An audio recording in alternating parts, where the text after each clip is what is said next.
যুক্তরাষ্ট্রের নিউ ইয়র্কের John F Kennedy আন্তর্জাতিক বিমানবন্দরে জাতীয় নাগরিক পার্টির সদস্য সচিব আক্তার হোসেনকে লক্ষ্য করে ডিম ছোড়ার ঘটনা ঘটেছে।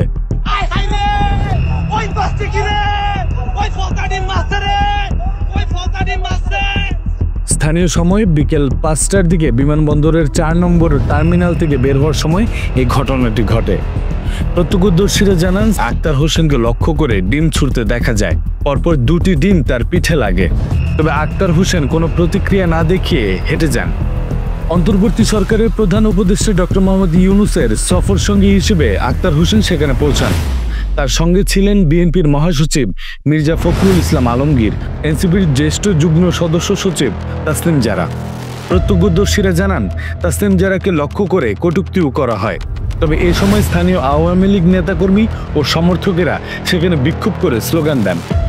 ঘটনার পর আক্তার হোসেনের গাড়ি ছাড়ার সময় আওয়ামী লীগ সমর্থনকারীরা গাড়ির সামনে শুয়ে পড়ে স্লোগান দেন, যা থামাতে নিউ ইয়র্ক পুলিশ চেষ্টা করে। দুপুর থেকে বিমানবন্দরের 8 নম্বর টার্মিনালে বিএনপি ও আওয়ামী লীগ সমর্থকেরা পাল্টাপাল্টি স্লোগান দিচ্ছিলেন। পরে আক্তার হোসেন এনসিপির পক্ষ থেকে এই ঘটনার বিচার দাবি করেন। তবে এই ঘটনায় প্রধান উপদেষ্টাকে উদ্দেশ্য করে ফেসবুকে পোস্ট করছেন নেটিজেনরা। কেউ কেউ বলছেন, আয়োজন করে অতিথিদের সঙ্গে নেয়ার পর তাদের নিরাপত্তার বিষয়টি ইউনূস সাহেবের বিবেচনায় রাখা উচিত ছিল।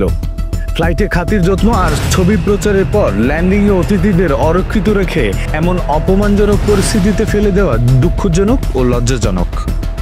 রাকিব বিন কুদ্দুস, খবরওয়ালা।